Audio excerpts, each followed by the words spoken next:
etteeka ly'abajjajjammwe. Olunaku lwa leero byonna ebikolebwa kagenderere. Olunaku lwa leero Museveni agezaako okuzimba obwakabaka bwe ku ttaka eritali lya bajjajjaabe. Mwenna mutunudde as a matter of fact mumuyambako. Omuganda ogenda kubonaabona otuuka okubanga ne wonywa amazzi tolinaawo. Omuganda ogenda kubonaabona obenga ne bakuwunziko olubango ng'ofudde tokyalinawo. Omuganda ogenda kubonaabona batandika obbazika mulimbo ng'abagwira ku ttaka ly'abajjajjammwe. Ekyo muligamba nti musajja yakyogera ate vidiyo ziribeerayo. Bwe mutasitusangalaliza mmwe kulwanira Buganda nakuba ne buvuna buddo bwammwe.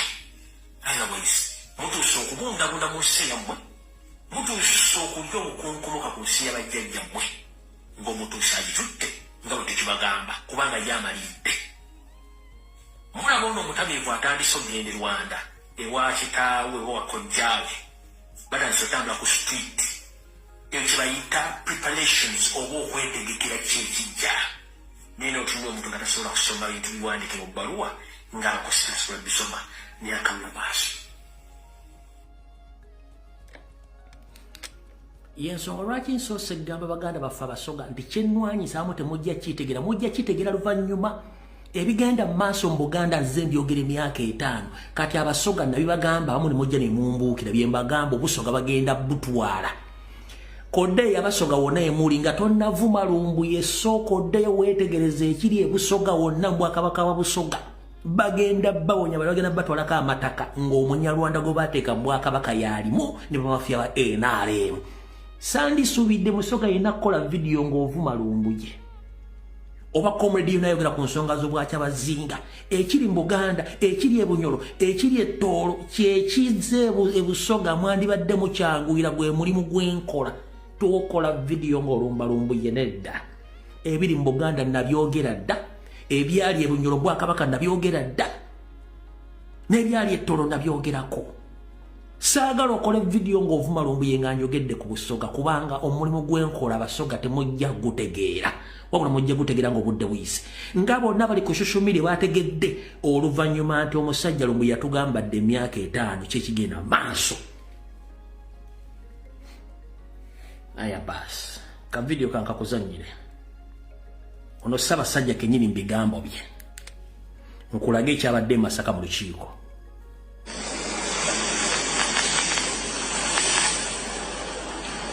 Ennaku zino waliwo maapu za Uganda ezifulumizibwa nga ziva mu bitongole bya gavumenti nga wetwogerera maapu ezo Buganda teriimu era ssentebe w'akakiiko akategeka emikolo ensonga eyo agikoonyeeko. Ebitundu bya Uganda ebirala byonna bye tumanyi nga Busoga, Kalamojja, Ankole, Bunyoro n'ebirala byo mwebiri, naye Buganda teriimu. Kaakati naawo nze wenneebuuza nti kiki ekigendererwa? Sinnaba kumanya kiki ekigendererwa.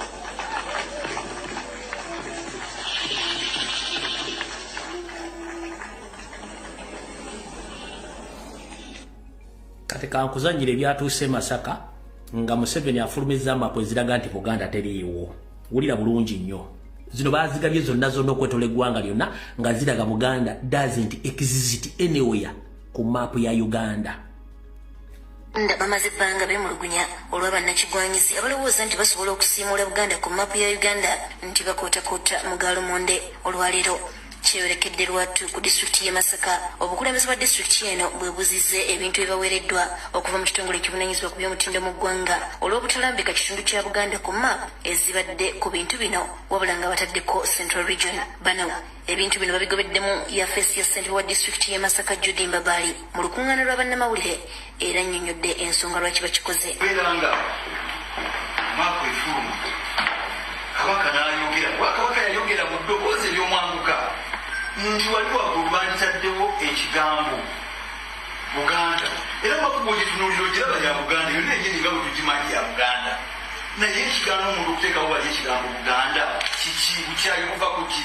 Mu bintu ebigobeddwa mubaddemu ebitabo ne zimaapu nga bibadde byakugabira masomero okwetooloola disitulikiti yonna wabula bigenze okwekennenyezebwa nga zimaapu tezirambikiddwa bulungi naddala ekitundu kya Buganda ekibajje mu mbeera. Naye maapu zino zonna ezikunukiriza mu 40 amawanga amalala gonna kwegali ndabako akyoliino mweri Kalamojja kweri Bunyolo kweri Lamuwo kweri Teso kweri Busoga kweri Bunyolo kweri Tolo kweri Ankole nayo kweri Bukedi kweri kakati lwaki gano amawanga amalala go bagateekako era ne bagayita mu mannya gaabwe nga bwe tugamanyi ebya Buganda ne balijjako ne bagiyita Central Region. Judy Mbabali nga ye ssentebe wa disitulikiti eno agamba nti mu kusooka Ssaabasajja Kabaka wa Buganda yavaayo n'ategeeza Obuganda nga minisitule y'ebyobulamu bwe yali ejje Buganda ku maapu olwo gavumenti neevaayo netegeeza nga bwe yali ensobi nti era yali ejja kugonjoolwa naye kati kafuuse kagenderere. Actually etteeka lyaffe ligamba tokyusa kintu okuggyako nga kiyise mu mitendera olw'emitendera egiyisibwamu erinnya ly'owaayo naye kati bano bo baatula butuuzi ne bagamba Buganda tugijja oteekawo central government bw'obabuuza ekyo mwakiyisaawo ani yakiyisa tebajja kulaga naye ng'emitendera bwegiri.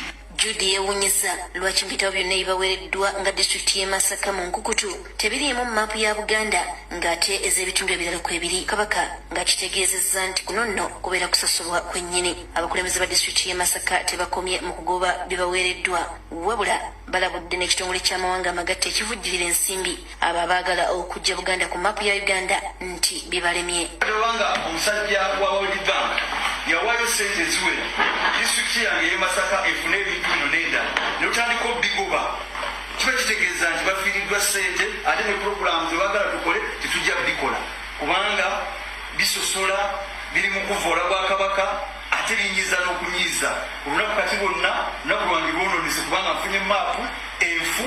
Ye omumyuka wa ssentebe wa disitulikiti eno ndowooza mukitege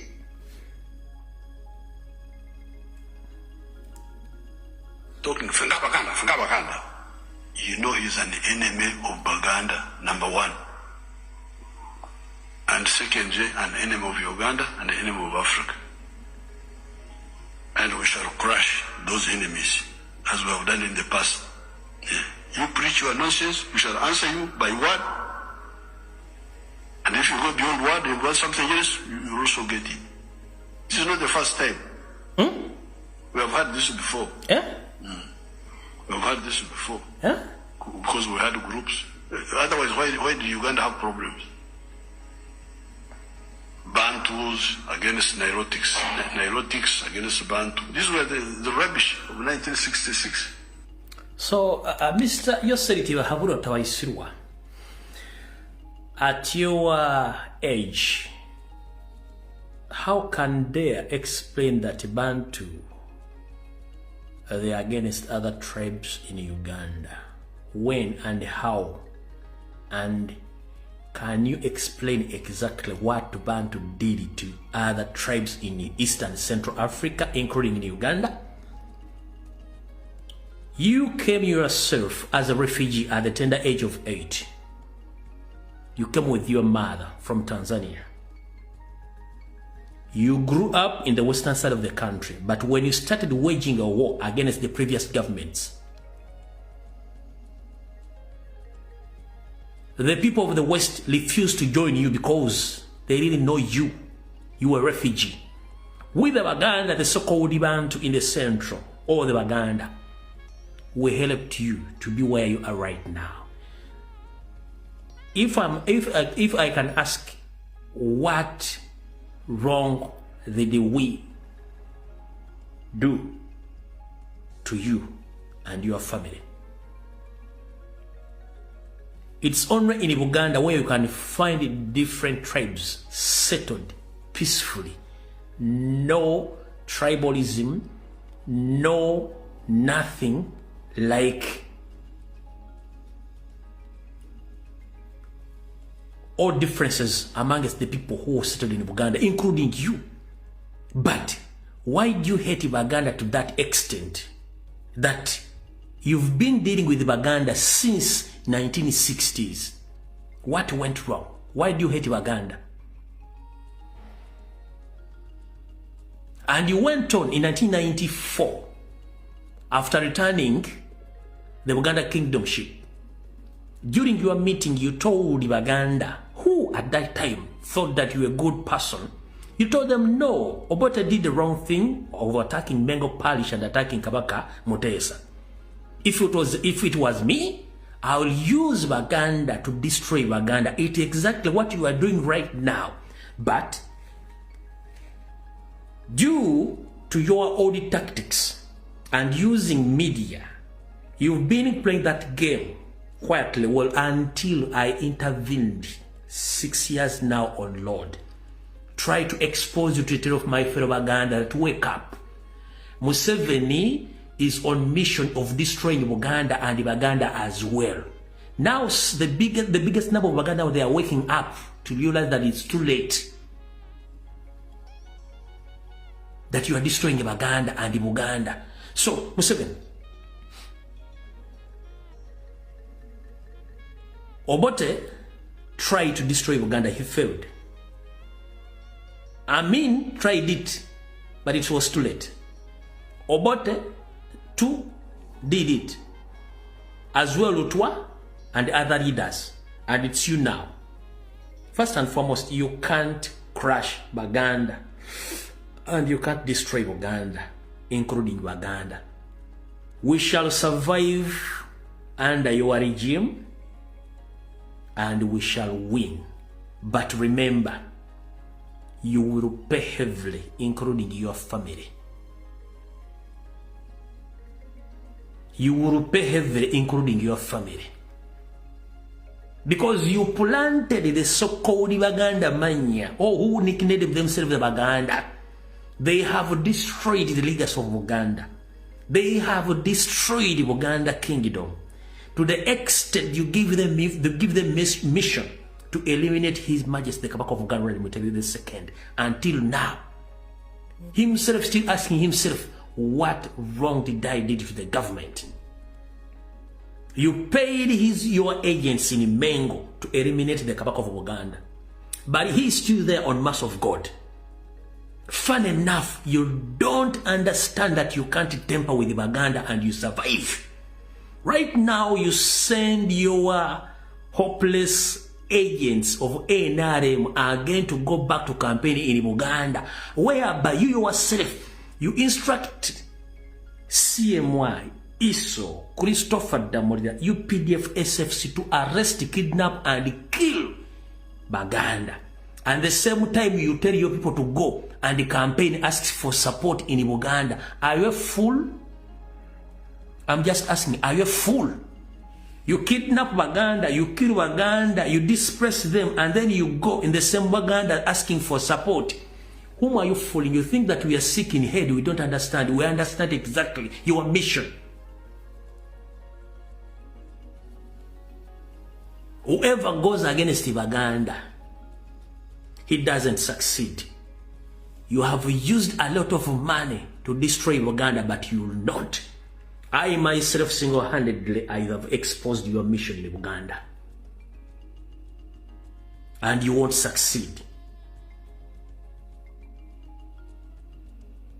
Now you've failed Uganda. You have engaged another battle with Basoga. Because you planted there your Banyarwanda, fellow Banyarwanda, to destabilize Busoga kingdom. We shall expose each and every mission you have against the indigenous Baganda.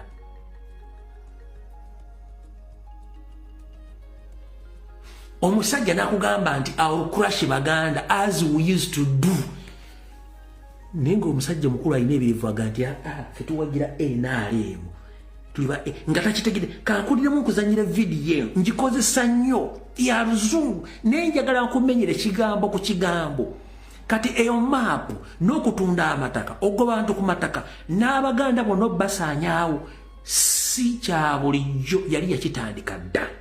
Yateeka omusajja Omunyarwanda Menge Mayiga atasobola okwogera n'ekigambo kubanga bali mu mission. Kankakuzanyire nkakunyonyola ekigambo ku kigambo. Talking Baganda. You know he's an enemy of Baganda, number one. Yagamba mbu mwenga abaganda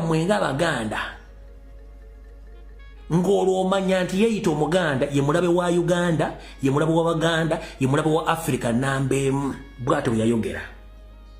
Tugenze mu maaso. And secondly, an enemy of Uganda and an enemy of Africa. And we shall crush those enemies as we have done in the past.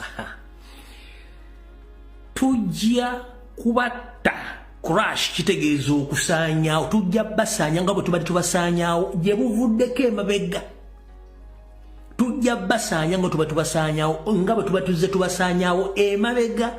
Kati mu kuyingira olutalo lwa 8 oba okuviira ddala mu 6 mu 2 abasajja abaganda bannabyabufuzi, bannabyansuubula, bannabyabusomesa, bannabyabuki abakulu bazzenga battibwa mu nzita ey'ekyonoonero.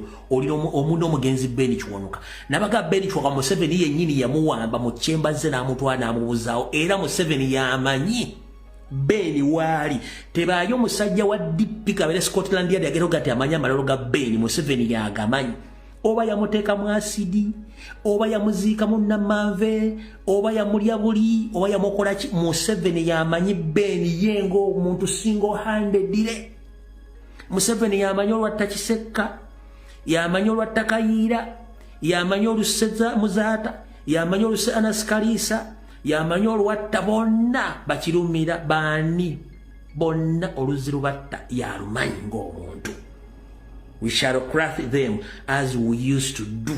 Nga bwe twakolanga emabega n'osanga omuganda ng'atambula n'engalabi mpagira NRM. Gowagira yasaanyawo jjajjaawo. Gowagira yatutte ettaka ly'obujjajjaabwo. Gowagira yakubuuza ggwa nti nze nakigudde. We are very sorry nakigudde. We don't have any vacancy here. Gwani nti nze musoke. We are going to undermark you. Undermarking and wibuzo. Gwani go musoke. We are not going to admit you in this university. Gwani go musoke. Tosobola kufuna visa mu embassy zimu kubanga yaliyo. Okitegedde bulungi nnyo kati kankuzanyira akatambi kano kawule bulungi kuno kamale bulungi. You preach your nonsense, we shall answer you by word. And if you go beyond word and want something else, you also get it. This is not the first time. Sino busose. We have had this before. Tubadde tukikola gye buvuddeko. We have had this before. Tubadde tukikola gye buvuddeko mabega. We had groups. Kubanga twalina ebibiina bingi nnyo. Uganda have problems. Uganda n'obuzibu lw'Abaganda. Bantus against Nilotics. Nilotics against Bantu. These were the rubbish of 1966.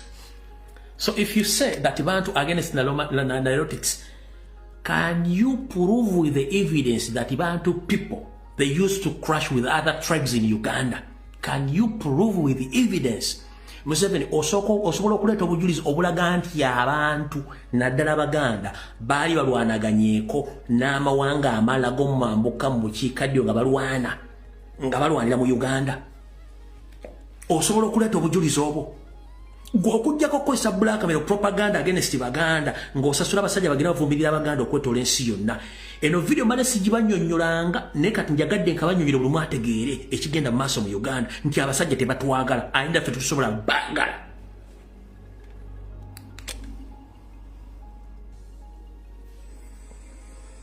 That there is a conflict between Bantu and Nilotics and Matesa, Ibinjira, the other group, for the Bantus against Obote, or for the Nilotics.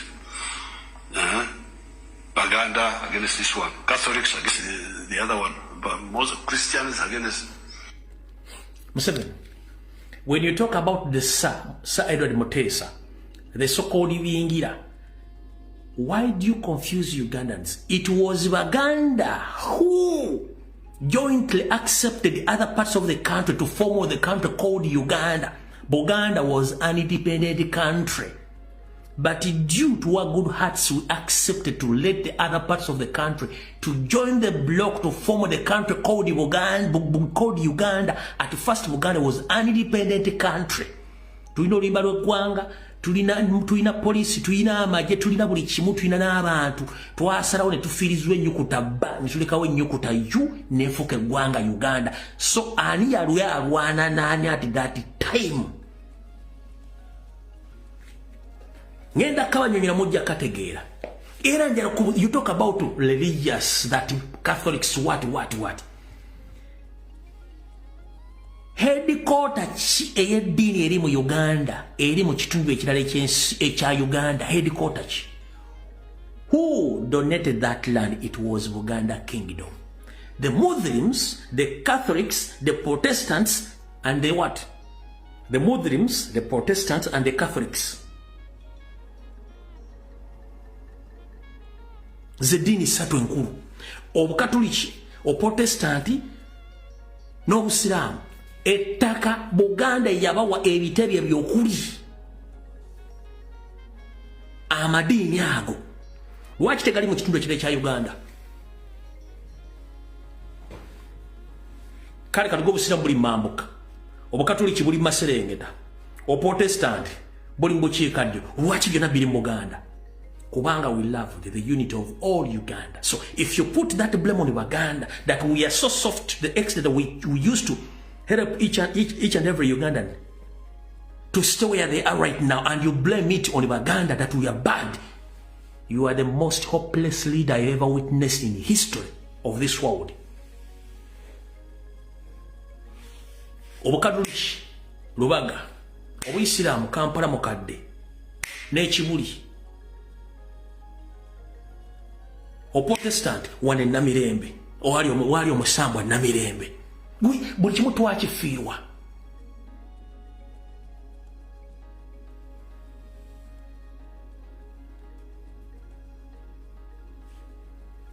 Kankabazanyire lero kabasomese mukategeere bulungi nnyo.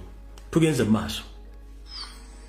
That rubbish, we shall defeat it. That's why I don't mind answering. You speak, and I answer you. And people can listen. I'm very confident of my answers. I would defeat anybody, any of those people in any forum. In 1982, the Red Kaira was disturbing our war zone where we were fighting. That NRA is Majegawa Nyankore. That him Kaira, ayagara kora Majegawa Ganda, UFM. So we should, okay, you go and fight on your own, don't come to our area. You go and fight as Baganda. War is not food. The Wanyankore have a proverb, say. Yes, at this particular moment, don't call yourself a Munyankore. You are pure Munyarwanda, 999%. You are pure Munyarwanda. It is evidently. One, let me inform the public about the history between the different groups of rebels who operated in strictly Buganda region. Museveni, during the meeting of starting guerrilla wars in Uganda, I think there were almost 4 to 5 different rebel groups which were formed against Tito Okero Rutwa and Obote's regime. 4 of them, they were led by Uganda. And the 5th of yours, 90% of the funding, even the fighters, they were Uganda. At one particular moment, you were defeated and you ran out from the bush. You called Naduri and others to invite the late Kaira. And the meeting was held somewhere in Wachiso. They called late Kaira. And late Kaira, you informed the Kaira that we have nothing to do because we are defeated. Kaira decided to help you, the entire NRA. If it wasn't Kaira Museveni, you want to be anywhere here in Uganda. Abatachimanyi. Ono musajja abologange embize wete corner. I'm sorry to mention, but I'm not sorry about that. Kubaka manyiro kasuse. byale binja byabayekera bisuka bitano ng'ebina by'Abaganda pure era bakulembere ekimu yali akikolera Museveni ekyokutaano wabulanga n'abajaasi abasinga mu magye ga Museveni ago baali Baganda nga n'abasasula ensimbi okuvugira baali Baganda ng'ate Baganda bannaffe tetwabasapootinga bwe bayingira mu nsiko baakuba Museveni hands down n'adduka ne mu nsiko wabula ayina amaka ge yagendamu amaka ago nga takyayina wayina solution ng'omuntu ayina support yali Kayiira ne baga Museveni omuntu yekasobola okuyamba kati ye Kayiira aba naddulina bane bayita Kayiira najje ne batula mu meeting yomubulya nti abasajja bawulitse una kyakola tukoze tutya olw'omutima omulungi Kayiira nagamba no kale katukwate omulibazi bakekesenke kete ne bakuba buli kimu era Kayiira yawangula Kampala tebakulimba nti NRA yawangula Kampala nowhere yali Kayiira yawamba Kampala ne bakube mundu Kayiira n'omufulumye mungati kati fetuka obeba n'abasajja babbi Kayiira bwawamba Kampala bamugamba nti menta kati fe katusigale wane Kampala goyongereyo mambo kanga okuba ogenda kumbe bisajja byamuteegera Maaso eyo nebimukuba abasirikale babasinga obungi ne bafa basibira mu bende eyo ye n'asurvivinga nadda wayita akaseera mpawe kaagate waweradde na myaka 2 Museveni yamanya nti Kayiira is a good fighter n'akolaga ne Pirato n'akolaga ne Sali Musale n'akolaga n'abasajja abalala nga ne n'omugenzi waswa Kasirye Gwanga bakimanyiko ne bagende makindye n'oyo musajja ali ebungereza mu namawulire abeera koze sima ekimugwe live ne bali omusajja Kayiira olukwe ne bamutta oyo yennyini Museveni Mabatama ministro katumba somese kuba guno nkozesa mutwe no sibba kuli tukozesa mutwe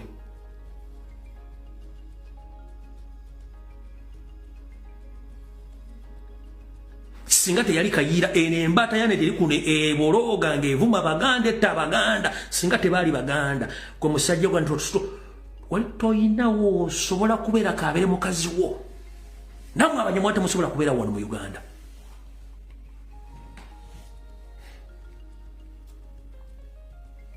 njakadda mu kulokutakodde mugenzi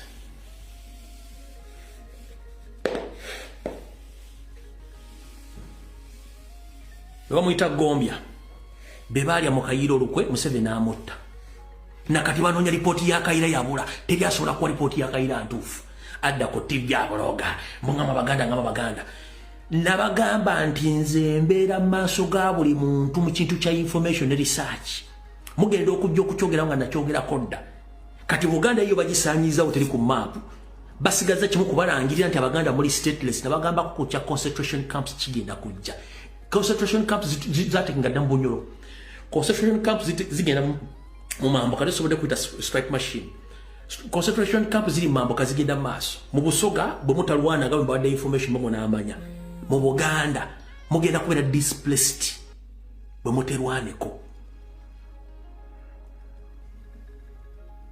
bine batayagala kuwulira ku TV na ku radio gensonga lwaki bannoonya bampalana njabbi bagamba mujjabbi wulira kati yo yagamba mbu simanyi mwe bakazi mwe ne Baganda bannange mwenna n'Abannayuganda bawangalya mu Uganda mutavaayo kulwanyisa musajja ono guno musota we are under occupation abasajja Baganda bakafumbe Mukasa Museveni yabatta bonna buli Muganda yenna babasi abalaba bavuwaziza mu malwaliro kati batika mwana kasitomu zena ngoli Muganda omwana mumutira muddu atavaayo bino bene bali takasasiro simeyo okugema babiteeka mu Buganda bwakisimbi bitundu bile bya Uganda babiteeka mu Buganda kuba kyagala Abaganda basanyewo kati ngombuulira abo ngozombulira NRM information ajjaje bakulwa kutaano obudde bungenzeeko munansonyiwa ne mu dakiika 2 kansoke mbawe kano kale kaleko ka mu dakiika 2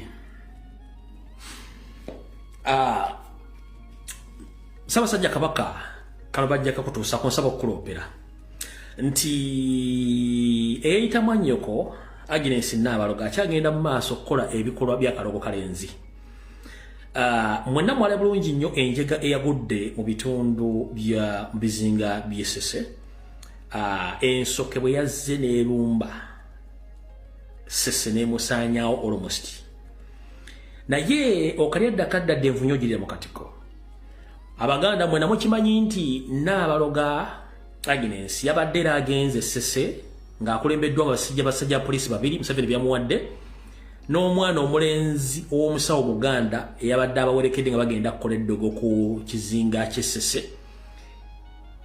Enjegero gye basanze ey'ensoke n'ekuba bubi nnyo, nonna abaloga Agnes bamugye mu mazzi nga taasulewo taakeese, wabula bba abasirikale ababiri n'omwana w'omusawo Muganda gwe badde bagenze naye bo baafiiridde ku sport. Togenda gasanga ku BBS, togenda gasanga ku CBS, togenda gasa n'abaloga ya survivinze for God's grace.